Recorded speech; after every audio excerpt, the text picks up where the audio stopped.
Las Vegas လင်းရောက်နေတဲ့မြို့ဒါပေမဲ့ခုချိန်မှာတော့မြို့တော်တစ်ခုလုံးဟာကြောက်ရွံ့မှုအမှောင်တူအောက်ကိုရောက်နေပါပြီ Strip Strangler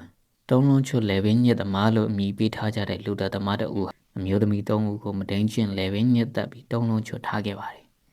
ပိုဆိုးတဲ့အချက်ကဒီလူသားသမားဟာမူကင်းစီးပညာကိုကောင်းကောင်းနားလည်ပုံရပြီး